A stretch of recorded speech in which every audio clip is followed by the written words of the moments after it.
Alert mode पर स्वास्थ्य विभाग।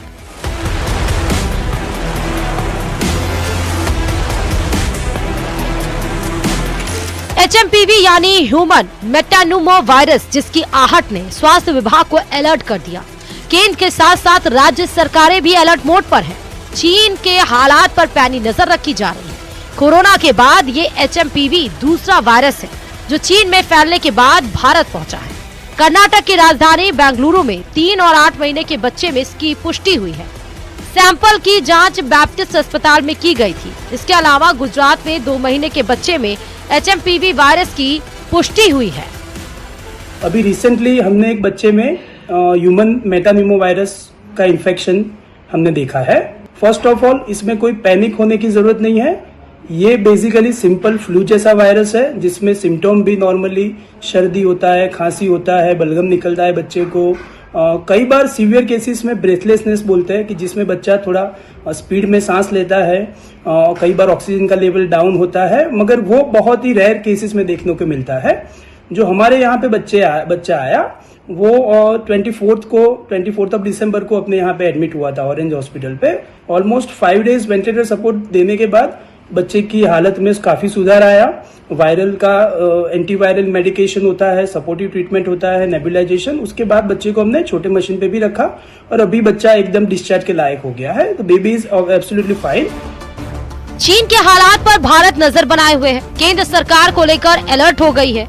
HMPV को लेकर एडवाइजरी भी जारी की गई है। प्रदेश सरकार का स्वास्थ्य विभाग लोगों को सतर्क रहने की सलाह दे रहा है।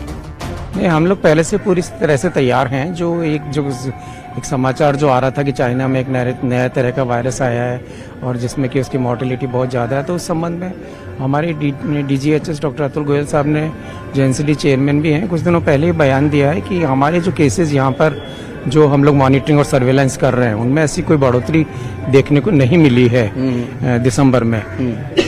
तो इसमें घबराने वाली बात नहीं है। और जो प्रिकॉशंस हम लोग ऑलरेडी जिस पे अलर्ट हैं वो वापस हमने कुछ दिनों पहले राज्य में निर्देश जारी किए हैं। जो रनिंग नोज है या कोल्ड है या सांस में घबराहट हो सकती है, इसी तरह के लक्षण होते हैं और सिम्टोमेटिक ट्रीटमेंट है, स्पेसिफिक ट्रीटमेंट इसका है।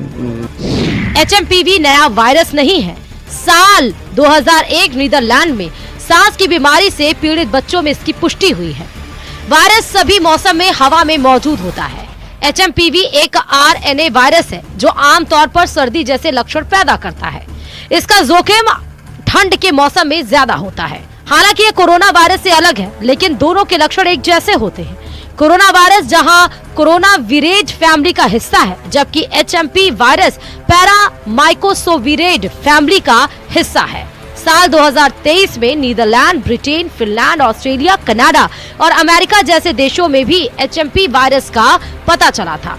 इस वायरस का अभी तक कोई ऐसा वेरिएंट देखने को नहीं मिला जो कोरोना की तरह विस्फोटक अंदाज में फैलता है। अभी जिस ढंग से चाइना के अंदर इस वायरस ने जो है बच्चों के अंदर और जो एल्डरली पीपल्स हैं उनके अंदर जो है काफी हद तक इस इन्फेक्शन को काफी सीवियरिटी के साथ में डिटेक्ट हुआ है। आमतौर पर HMPV का मीनिंग मैं थोड़ा सा एक जनरल आम पब्लिक के लिए समझाना चाहूंगा कि ह्यूमन मेटान्यूमो वायरस, इसलिए हम इसको शॉर्ट में HMPV वायरस को इन्यूमरेट करते हैं। ये वायरस एक तरह से RNA वायरस कैटेगरी में है। साथ ही जो हमारा ऑलरेडी जो पुराना, अगर आप कभी वायरस की कैटेगरीज में जाते हैं तो रेस्पिरेटरी सेंसिटियल वायरस जो है उसी ग्रुप से रिलेटेड ये वायरस है। आमतौर पर अभी तक का जो इसका प्रेजेंटेशन रहा है वो 5 साल से कम बच्चों के अंदर, आप देखेंगे कि चाइना के डेटा जितने भी आ रहे हैं वो 5 साल से कम छोटे बच्चों में viral pneumonia, typical viral pneumonia के रूप में ये निकल के आ रहा है। लोगों के जहन में एक सवाल उठ रहा है कि क्या कोरोना वायरस की तरह HMP वायरस भी गंभीर है। जानकारों का कहना है कि दोनों वायरस के लक्षण एक जैसे हैं, लेकिन गंभीरता के मामले में HMP वायरस माइल्ड है। ये छोटे बच्चों, बुजुर्ग और कमजोर इम्यूनिटी वाले लोगों को प्रभावित कर सकता है। हालांकि वायरस का असर ज्यादा होने पर निमोनिया और ब्रोंकाइटिस का खतरा बढ़ जाता है। केवल माइल्ड फॉर्म जो है वो चली आ रही है, जैसा कि हम सर्दी जुकाम खांसी के रूप में देखते हैं। और जो दो स्पेसिफिक ग्रुप जो हमने मेंशन करे, 5 साल से छोटे बच्चे और जो 60 साल से बड़े बुजुर्ग हमारे सीनियर सिटीजन्स हैं, साथ में उस एज ग्रुप के अंदर जो कोमोर्बिड कंडीशंस वाले पेशेंट्स हैं, उनको एहतियातन इस चीज का विशेष ध्यान रखना है कि इस वायरस से, क्योंकि लो इम्यूनिटी में ये वायरस अपने रेस्पिरेटरी ट्रैक में ज्यादा स्पीड से स्प्रेड होता है। एचएमपीवी के लक्षणों की बात करें तो इसमें कोरोना जैसे लक्षण दिखाई देते हैं। तेज बुखार और खांसी आती है, सांस लेने में परेशानी होती है, फेफड़ों में संक्रमण हो जाता है, नाक बंद होना, गले में खरखराहट संपर्क में आने से फैलता है। अगर बुखार है, साथ में सोर थ्रोट है, साथ में खांसी भी है, सांस लेने में दिक्कत हो रही है, और कहीं ना कहीं जहां सांस की दिक्कत थोड़ी सी बढ़ती है और ऑक्सीजन लेवल कहीं ड्रॉप हो रहा है, तो हमें इमीडिएटली डॉक्टर की सलाह लेनी चाहिए। और जरूरी नहीं कि हम एचएमपीवी के ही पेशेंट बन के कहीं डॉक्टर से कंसल्ट कर रहे हैं। आमतौर पर एटिपिकल वायरल निमोनिया, अभी कई तरह के एटिपिकल वायरल निमोनियाज इस सर्दी के टाइम में देखने को मिल रहे हैं। बच्चों को अलग डायग्नोस हो रहे हैं, बड़ों के अंदर भी एटिपिकल वायरल निमोनियाज आ रहे हैं। तो हम उस चीज को थोड़ा सा प्रिकॉशनरी बेस पर अर्ली स्टेज में अपने चिकित्सक की सलाह लें। एचएमपी वायरस से बचाव के लिए अभी तो ना कोई एंटीवायरल दवा है और ना ही कोई वैक्सीन। ऐसे में सावधानी ही बचाव है। हाथ रखें साफ, मास्क पहने और सोशल डिस्टेंसिंग का रखें ध्यान। कोविड के करीब 5 साल बाद चीन में एक बार फिर एचएमपी वायरस के चलते हालात बेहद डरावने होने लगे हैं। अस्पतालों में भीड़ बढ़ने लगी है, जिसका असर अब भारत में भी दिखने लगा है। ऐसे में एक तरफ जहां सरकार सतर्क है, तो वहीं लोगों को भी एहतियात बरतते हुए मास्क पहनने की आदत फिर से अपनानी होगी। Bureau report, news 18 Rajasthan.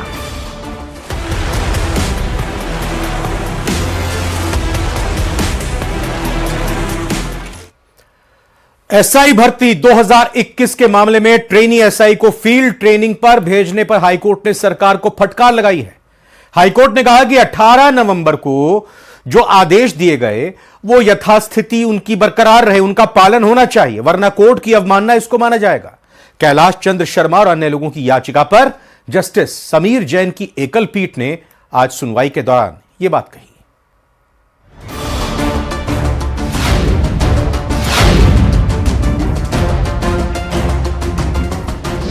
Trainee SI को फील्ड ट्रेनिंग पर भेजने का मामला, हाईकोर्ट ने सरकार को लगाई फटकार। 18 नवंबर की यथास्थिति बनाए रखने के आदेश।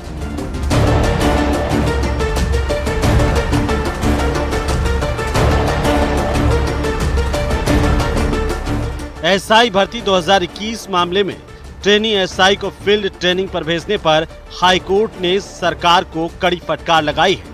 हाईकोर्ट ने कहा कि 18 नवंबर के दिए गए यथास्थिति के आदेश का पालन होना चाहिए, वरना ये कोर्ट की अवमानना मानी जाएगी।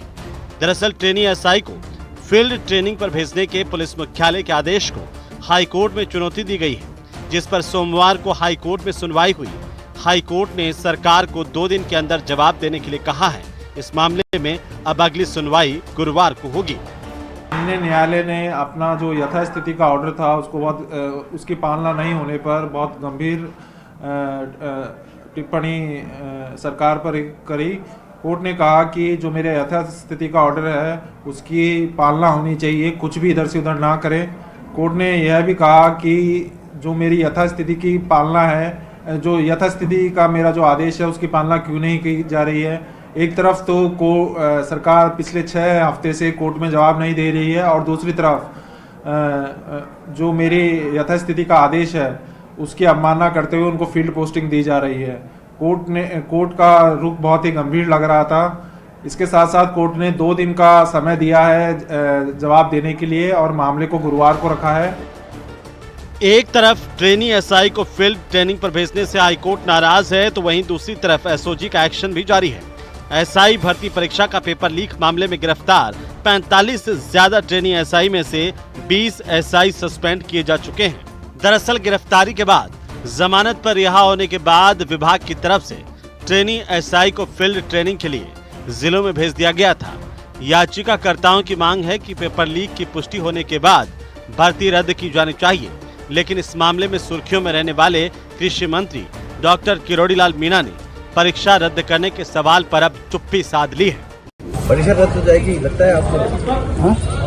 परीक्षा रद्द हो जाएगी आपको लगता है क्या? जानकारों के माने तो पुलिस भर्ती और पदोन्नति बोर्ड एडीजी विपिन कुमार पांडे की तरफ से जारी आदेशों में 2021 के सभी ट्रेनी एसआई को प्रैक्टिकल ट्रेनिंग के लिए आवंटित रेंज के जिलों में भेजने को कहा गया था। पुलिस मुख्यालय के इसी आदेश पर रोक के लिए याचिकाकर्ता ने स्टे एप्लीकेशन दाखिल की थी।